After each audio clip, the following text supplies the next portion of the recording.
Welcome to intellectuals Avenue. आज हम John Donne की जिस पोइम को पढ़ेंगे उसका टॉपिक है अ वैलेडिक्शन फॉरबिडिंग मॉर्निंग। वैलेडिक्शन का मतलब है रुखसती या जुदाई के कलिमात अदा करना, अलविदा कहना, किसी को रुखसत करना। फॉरबिडिंग का मतलब है मना करना।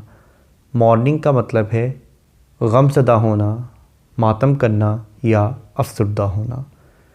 ये पोइम पोइट ने 1611 या 12 में उस वक़्त लिखी जब ये यूरोप के सफ़र पर रवाना हो रहा था और इसकी वाइफ जिसका नाम एन मूर था वो उस वक़्त प्रेग्नेंट थी। इसके जाने पर वो बहुत ज़्यादा गमज़दा थी, बहुत ज़्यादा अफसरदा थी। उसे तसल्ली देने के लिए ये पोइम लिखी गई जो कि 1633 में इसकी कलेक्शन सॉन्ग्स एंड सोनेट्स में पब्लिश हुई। ये एक मेटाफिज़िकल पोइम है जो कि 9 क्वाट्रेन्स पर कंसिस्टेड है। क्वाट्रेन का मतलब है 4 लाइंस पर कंसिस्टेड स्टेंजा। इस तरह से इस पोइम की टोटल लाइंस की स्ट्रेंथ है 36। फर्स्ट स्टेंजा में पोइट कहता है एज़ जैसा कि वर्चुअस यानी परहेज़गार, मुत्तकी या नेक, मैन यानी अशख़ास, पास माइल्डली अवे। माइल्डली का मतलब है बड़ी नरमी से, आहिस्तगी से, खामोशी से। यानी जिस तरह परहेज़गार, मुत्तकी और नेक अशख़ास या नेक लोग बड़ी आहिस्तगी से, नरमी से और ख़ामोशी से इस दुनिया से दूसरी दुनिया की जानिब रवाना हो जाते हैं, उनकी वफ़ात हो जाती है। एंड विस्पर और वो सरगोशी करते हैं टू देयर सोल्स अपनी रूहों से, टू गो कि वो चली जाए। जिस तरह से वो लोग अपनी रूहों से जाने के लिए आहिस्तगी से सरगोशी करते हैं, whilst some of their sad friends do say, तो उनके जाने के बाद उनके जो गमज़दा और उदास दोस्त हुआ करते हैं वो यही कहते हैं द ब्रीथ गोज़ नाउ कि इनका सांस बंद हो गया है, इनकी सांस उखड़ गई है। सम से, लेकिन दूसरा ग्रुप कहता है नो नहीं, ऐसा नहीं हुआ, बल्कि ये नेक लोग हमारे दरमियान मौजूद हैं और ये मरने के बावजूद अभी ज़िंदा है। अब वो अपनी बीवी से मुखातब होकर कहता है सो लेट अस मेल्ट, लिहाजा आओ अब हम भी मेल्ट हो जाएं, पिघल जाएं, यानी एक दूसरे से जुदा हो जाएं। एंड मेक नो नॉइस, और कोई शोर ना करें। जिस तरह नेकोकार लोग इस दुनिया से रुखसत होते हुए कोई शोर नहीं करते, आओ हम भी बग़ैर शोर किए एक दूसरे से जुदा हो जाते हैं। नो टीयर फ्लड्स, ना ही हम आंसुओं का कोई तूफ़ान बपा करें। फ्लड का मतलब है सैलाब, ना ही तो हम कोई आंसुओं का सैलाब बपा करें। नोर साई टेम्पेस्ट्स मूव, और ना ही साई का मतलब है ठंडी आह भरना या सिसकियाँ लेना, और टेम्पेस्ट का मतलब है तूफ़ान, और ना ही सिसकियों और आहों का कोई तूफ़ान बपा करें। ट्वर प्रोफेनेशन ऑफ आवर जॉयज़, ये हमारी खुशियों की तौहीन है। टू टेल द लेटी आवर लव, कि हम अवाम को अपनी मोहब्बत के बारे में बताएं। लेटी का मतलब है अवाम यानी लेमैन, आम लोग, और ये हमारी मोहब्बत की और खुशियों की तौहीन है कि हम अवाम को अपनी मोहब्बत से आगाह करें। यानी जब तुम आंसू बहाओगी, सिसकियाँ भरोगी, तो इससे लोगों को हमारी मोहब्बत का इल्म हो जाएगा। लेकिन मोहब्बत जो है इसकी यही एक अलामत है कि इसे हमेशा छुपा कर रखना चाहिए। मोहब्बत को इंसान छुपाने की कोशिश करता है, उससे हम मोहब्बत कह ही नहीं सकते जो कि लोगों में आम हो जाए। तो इसलिए हमें चाहिए कि हम अपनी मोहब्बत को छुपा कर रखें, क्योंकि इसकी तशहीर करना इसकी तौहीन होगी, इसके लिए ज़िल्लत का सबब होगी। Moving of the earth brings harms and fears, ज़मीन का कपकपा उठना यानी ज़लज़ले का बपा होना, यानी अर्थक्वेक का आना, ज़लज़ले का आना बहुत से खौफ खदशात लेकर आता है और बहुत से नुकसानात लाता है। हार्म्स यानी नुकसानात, फियर्स यानी खदशात, बहुत से नुकसानात और खदशात को जन्म देता है। मैन रेकन, इंसान हिसाब किताब लगाते हैं, कैलकुलेशन करते हैं।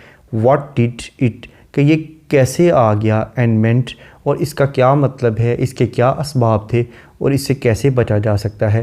जो अक्लमंद लोग हैं ज़लज़ले को आने के बाद उसका हिसाब किताब लगाना शुरू कर देते हैं। बट मगर ट्रेपिडेशन यानी जो कपकपाहट है, लर्ज़श है ऑफ द स्फीयर्स, यानी ये जो सैयारे हैं, प्लैनेट्स हैं, उनके मदार में अगर हल्की सी कपकपाहट आ जाए, हल्की सी लर्ज़श आ जाए, दो अगरचे ग्रेटर फार, अगरचे ये दूर से तो बहुत भयानक दिखाई देती है, इज़ इनोसेंट, लेकिन ये मासूम होती है यानी बेज़रर होती है, इसका नुकसान कोई नहीं होता। तो इस मिसाल के थ्रू कहना ये चाहता है कि जिस तरह से दूर से अगर देखें तो सियारों की हल्की सी गर्दिश पे अगर लर्जिश पैदा हो जाए तो ये देखने में तो बहुत भयानक दिखाई देती है, लेकिन ये होती बेज़रर है, इससे ज़मीन पे बसने वाले लोगों का कोई नुकसान नहीं होता। इसी तरह से जब हम एक दूसरे से जुदा हो रहे हैं तो देखने में तो ये बहुत ही खौफनाक बात महसूस हो रही है, लेकिन इसका कोई नुकसान नहीं होगा।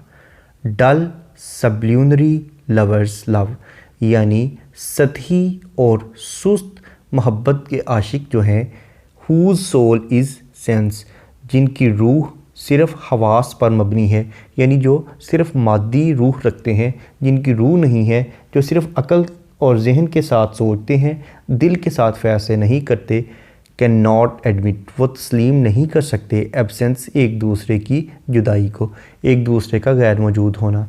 यानी ऐसे लोग जो कि सुस्त और सतही मोहब्बत के आशिक होते हैं, जिनकी रूह उनके हवास पर ही मुनहसर होती है, वो ज़ाहरी जुदाई को, जिस्मानी जुदाई को बर्दाश्त नहीं कर सकते और ना ही वो इसे तस्लीम करते हैं।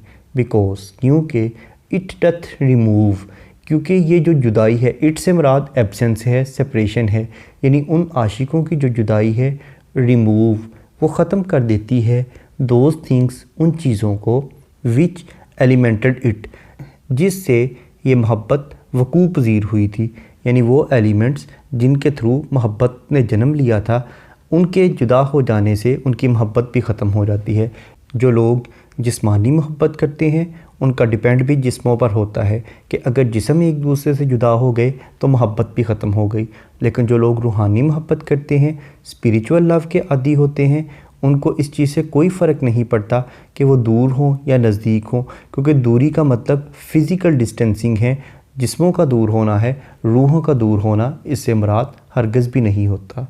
इसलिए उनके लिए दूरी या नज़दीकी कोई माना नहीं रखती। बट मगर we by a love so much refined, लेकिन मोहब्बत ने हमें बहुत ज़्यादा खालिस कर दिया है, बहुत ज़्यादा पाक कर दिया है, यानी अब हमारी जो मोहब्बत है वो जिस्मानी नहीं रही, हमारी जो रूहानी मोहब्बत है इसने हमें जिस्मानी मोहब्बत से पाक कर दिया है। That our selves know not what it is, हमें ख़ुद को नहीं मालूम कि ये कैसे हो गया, यानी हम मोहब्बत में इस मुकाम तक कैसे पहुंच गए कि हम फ़िज़िकल लव से निकलकर स्पिरिचुअल लव की तरफ कैसे पहुंच गए, हमें ख़ुद को भी ये बात मालूम नहीं है। Inter assured of the mind, ये हमारे जहन में जागज़ी हो गई है, हमारे जहन ने इसकी तस्दीक कर ली है। केयरलेस, और अब हम बिल्कुल बेफिक्र हो गए हैं, आइज़, आँखों से, लिप्स, होंठों से, एंड हैंड्स टू मिस, और हाथों से, यानी अब हम एक दूसरे के जिस्मानी अज़ा से बिल्कुल बेखबर हो गए हैं, हमें एक दूसरे के जिस्मों से कोई गर्ज नहीं रही, क्योंकि हमारी मोहब्बत रूहानी मोहब्बत हो गई है। आवर टू सोल्स, हमारी जो दो रूहें हैं, यानी एक तुम्हारी रूह और एक मेरी रूह, जो हम दोनों की रूहें हैं, देयरफॉर, इसलिए, विच आर वन, अब वो एक हो गई हैं, चूँकि बुनियादी तौर पर रूह एक है, इसलिए हमारे जिस्म तो अलग थे, जब तक हमें जिस्मानी मोहब्बत थी हमारे जिस्म अलग अलग थे, लेकिन अब हमारी मोहब्बत एक हो गई है और ये रूहानी हो गई है, और रूह चूँकि दोनों की एक है इसलिए अब हम एक हो गए हैं, हमारी रूह एक हो गई है। दो अगरचे आई मस्ट गो, अब मैंने ज़रूर सफ़र पर रवाना होना है, endure not yet a breach, और इस बात को ये सोचकर कभी ना बर्दाश्त करना कि ये हमारी कता तल्की हो गई है, हम एक दूसरे से मरासम ख़त्म कर चुके हैं, हमारे तल्लुकात ख़त्म हो गए हैं, ये मत सोचना और ये सोचकर हमारी दूरी को बर्दाश्त ना करना। बट एन एक्सपेंशन, बल्कि ये तो एक वसअत है। इससे हमारे ताल्लुकात में मज़ीद वसअत आएगी। जब हम एक दूसरे से दूर होंगे तो हमारी मोहब्बत में कमी नहीं आएगी, बल्कि हमारी मोहब्बत वसअत पजीर हो जाएगी। अब वो एक एग्ज़ाम्पल देता है, वो कहता है like gold to airy thinnest beat. जब गोल्ड के ऊपर यानी सोने के ऊपर ज़रबें लगाई जाती हैं तो इससे वो सोना टूटता नहीं है, बल्कि वो मज़ीद फैल जाता है और वो ज़्यादा मजबूत हो जाता है। इस तरह से हमारी दूरी और सेपरेशन की जो ज़रबें हैं, इससे हमारे दरमियान कोई खला या खरिश वाक़ नहीं होगी, कोई शगाफ नहीं आएगा और ना ही कोई कता तल्लकी होगी, बल्कि इससे हमारी मोहब्बत में फैलाव आएगा और हमारी मोहब्बत मजबूत हो जाएगी। इफ़ दे बी टू, और अगर हमारी रूहें, दे से मुराद है यानी पोइट की और उसकी बिलवड की सोल, यानी उन दोनों की रूहें। वो कहता है इफ़ दे बी टू, अगर हमारी रूहें दो भी हैं, अलग अलग भी हैं, तो वो किस तरह से हैं? दे आर टू सो, वो इस तरह से हैं as stiff twin compasses are two, जिस तरह से एक प्रकार के दो टांगे होती हैं और वो दोनों अकड़ी होती हैं और एक दूसरे से अलग होती हैं। देखने में तो वो प्रकार के दोनों सिरे एक दूसरे से अलग होते हैं, लेकिन ऊपर से वो जुड़े होते हैं। वो कहता है कि अगर हमारी रूहें अलग अलग भी हैं तो वो बज़ाहिर तो अलग हैं, लेकिन हमारी रूहानी मोहब्बत ने हमारी दोनों की रूहों को जोड़ा हुआ है, इसलिए वो एक है।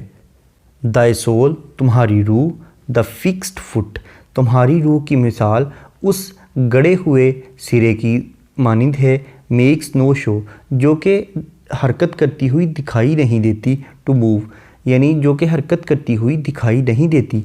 बट डथ, लेकिन वो हरकत करती है। इफ़ द अदर डू, अगर दूसरा सिरा हरकत करे, यानी प्रकार के दो सिरे होते हैं। एक सिरा देखने में बज़ाहिर तो हरकत करता दिखाई नहीं देता, लेकिन अगर दूसरा सिरा घूमना शुरू कर दे, गर्दिश करना शुरू कर दे, तो वो जो यानी साकिन सिरा होता है वो भी गर्दिश पजीर हो जाता है, लेकिन उसकी गर्दिश उस दूसरे सिरे के इर्द गिर्द ही होती है। यानी जिधर को वो सिरा जाता है वो उसका रुख भी उसी जानिब हो जाता है। तो वो कहना ये चाहता है कि मैं जहाँ कहीं भी दुनिया में जाऊँगा तुम्हारा चेहरा मेरी तरफ ही होगा और तुम्हारी सोचों में हमेशा मैं ही रहूँगा और मेरी सोचों में हमेशा तुम रहोगी। एंड दो, और अगरचे it in the center sit, अगरचे वो एक सिरा दरमियान में होता है, येट फिर भी when the other far the थ्रोम, जब दूसरा गर्दश करता है, इट लीन्स, तो ये उसी की जानब झुक जाता है। एंड हेरकन आफ्टर इट, और वो उसी की बात को सुनता है, उसी की बात पर कान धरता है और उसी को वो फॉलो करता है। एंड ग्रोस इरेक्ट, और वो गड़ जाता है यानी रुक जाता है। एज दैट कम्स होम, जब वो घूमता हुआ सिरा वापस उसी नुक्ते पर आ जाता है जहाँ से वो शुरू हुआ है, वो जब रुक जाता है तो ये दरमियान में जो होता है सिरा वो भी अपनी जगह गड़ जाता है, वो अपनी जगह साकिन हो जाता है। यानी दोनों की हरकत लाज़मुल मलज़ूम है। अगर एक गर्दश करेगा तो दूसरा भी उसी की तरफ रुख करके गर्दश करनी शुरू कर देगा। सच विल्ट दाओ बी टू मी, तुम भी मेरे लिए ऐसे ही हो जैसा कि मरकज़ी सिरा होता है, जो कि ज़ाहिर तो रुका होता है, लेकिन दूसरा सिरा जब गर्दश करता है तो वो भी उसके साथ साथ गर्दश करता है। Thou must like the other foot obliquely run, जो कि दूसरे सिरे की तरह बिल्कुल टेढ़ा होकर भागता है, यानी टेढ़ा होकर उसके साथ साथ गर्दश करता है। दाई फर्मनेस, तुम्हारा पुख्ता इरादा और तुम्हारा सब्र के साथ, इस्तकामत के साथ घर पर मेरे इंतज़ार में बैठे रहना, मेक्स माई सर्कल जस्ट, मेरे दायरे को बिल्कुल हमवार सतह पर मुकम्मल कर देगा।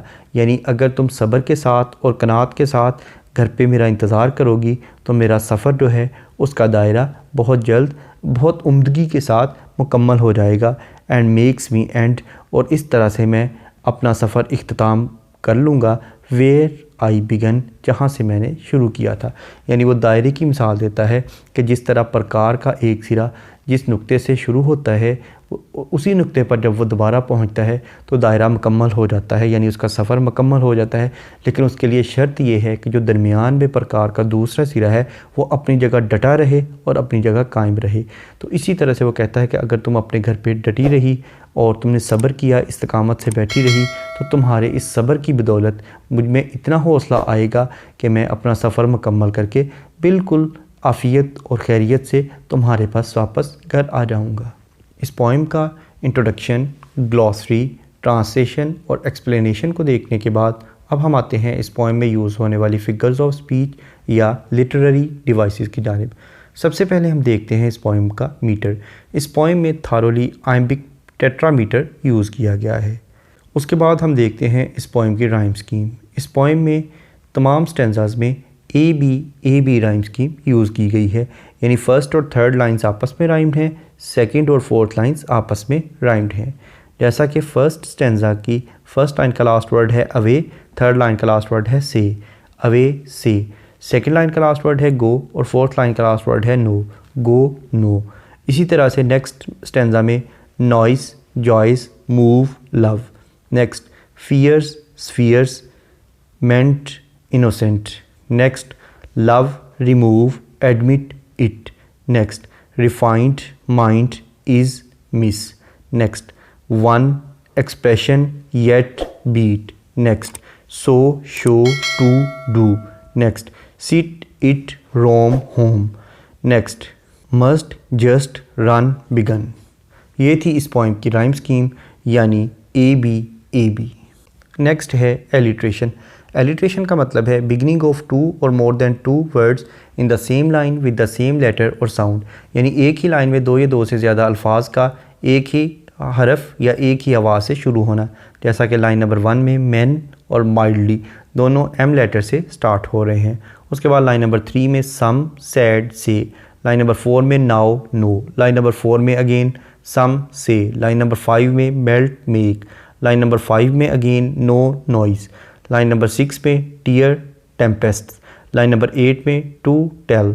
लाइन नंबर 8 में अगेन लेटी, लव। लाइन नंबर 10 में मेन, मेंट। लाइन नंबर 14 में सोल, सेंस। लाइन नंबर 17 में बट, बाय। लाइन नंबर 20 में लेस, लिप्स। लाइन नंबर 23 में ब्रीच, बट। लाइन नंबर 26 में ट्विन, टू।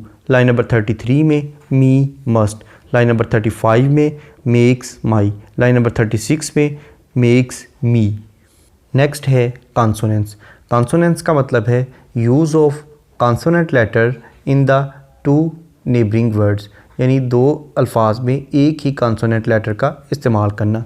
जैसा कि लाइन नंबर 1 में वर्चुअस और पास, इन दोनों के एंड पर एस लेटर यूज़ हुआ है। लाइन नंबर 2 में विस्पर, देयर। लाइन नंबर 5 में लेट, मेल्ट। लाइन नंबर 6 में टीयर, नॉर। लाइन नंबर 9 में brings, harms, fears. Line number 10 में मैन, रेकन। लाइन नंबर 10 में again what it meant. Line number 10 में again did, and. Line number 12 में greater, far. Line number 14 में can not, admit. Line number 18 में that, not, what, it. Line number 19 में assured, mind. Line number 20 में less, miss. Line number 22 में must, not, yet. Line number 23 में N, expression. Line number 29 में it, seat. Line number 30 में other, for. Line number 31 में leans, हियरकन्स। Line number 33 में wilt, must. Line number 35 में firmness, makes. और line number 36 में and, and. Next है assonance. Assonance का मतलब है use of same vowels in the two neighbouring words, यानी दो अल्फाज में एक ही वावल लेटर का इस्तेमाल। जैसा कि लाइन नंबर 1 में एज़ और अवे, इन दोनों में ए लेटर यूज़ हुआ है जो कि एक वावल है। इसी तरह से लाइन नंबर 2 में टू, गो। लाइन नंबर 7 में of, our, joys. Line number 10 में इट, डिड। लाइन नंबर 18 में इट, इज़।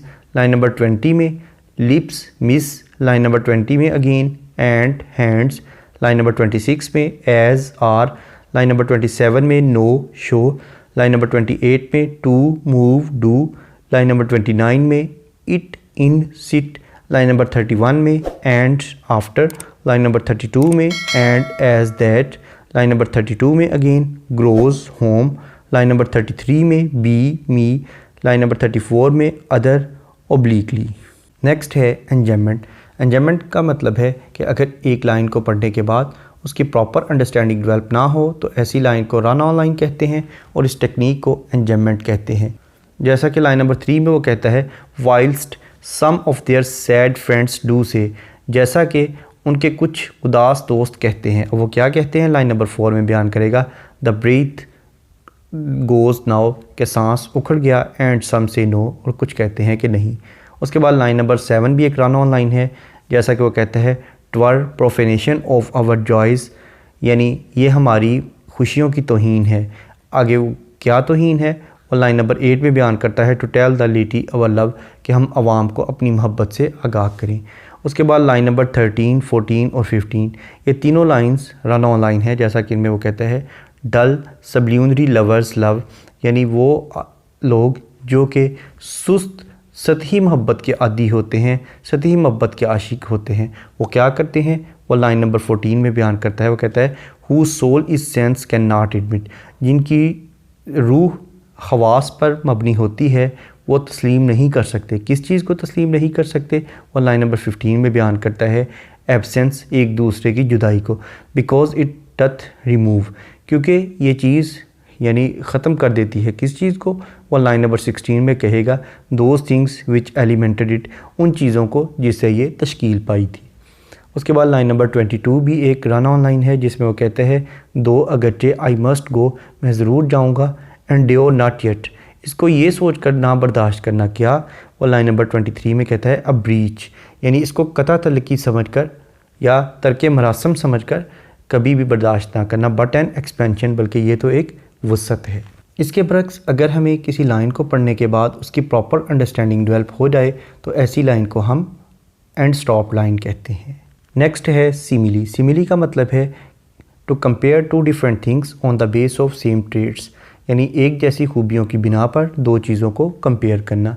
जैसा कि लाइन नंबर 23 और 24 में वो कहता है a beat but an expansion like gold to airy thinness beat, यानी हमारी जो मोहब्बत है अगर इसमें हम एक दूसरे से जुदा भी हो जाएंगे तो ये हमारी मोहब्बत का टूटना या ख़त्म होना नहीं होगा, ये कोई कता तल्लुकी या तर्के मरासम नहीं होगा, बल्कि ये एक वसत होगी।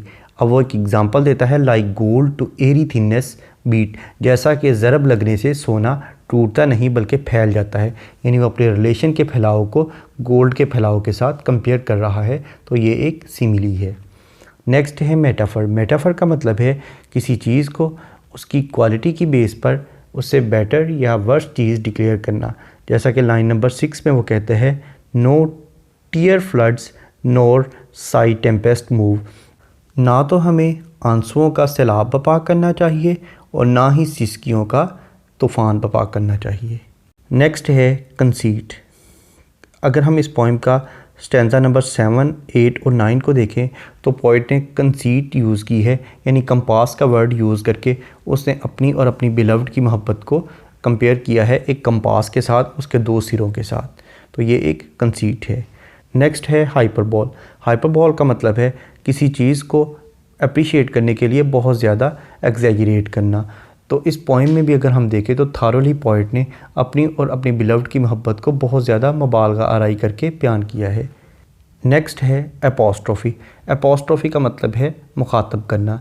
इस पोइम में पोइट ने थारोली अपनी बिलव्ड को मुखातब करते हुए यानी एन मूर को मुखातब करते हुए ये पूरी की पूरी पोइम लिखी है। नेक्स्ट है पर्सोनिफिकेशन। पर्सोनिफिकेशन का मतलब है to give human traits to the non living things, यानी जानदारों की खसूसियात बेजान चीज़ों को अता करना। इस पोएम में कंपासिस का वर्ड यूज़ करके पोइट ने पर्सोनिफिकेशन यूज़ की है। अगर हम इस पोएम के थीम्स को देखें तो इसमें फ़िज़िकल और स्पिरिचुअल लव को कंपेयर किया गया है, और इस पोएम का जो फर्स्ट स्टैंजा है इसे हम कोटेशन के तौर पर भी यूज़ कर सकते हैं। इसके साथ साथ हम इस पोएम को जॉन डन ही की poems song sweetest love, I do not go, और इसके साथ साथ द गुड मारो और अ वैलिडिक्शन ऑफ वीपिंग के साथ भी कंपेयर कर सकते हैं। इन पोइम्स में भी सेम थीम यूज़ किया गया है। इन तीनों पोइम्स को डिटेल में समझने के लिए इसी चैनल पर जॉन डन की प्लेलिस्ट को विज़िट करें और इन तीनों पोएम्स के लिंक्स नीचे डिस्क्रिप्शन बॉक्स में भी मौजूद हैं। Thank you for attending this lecture.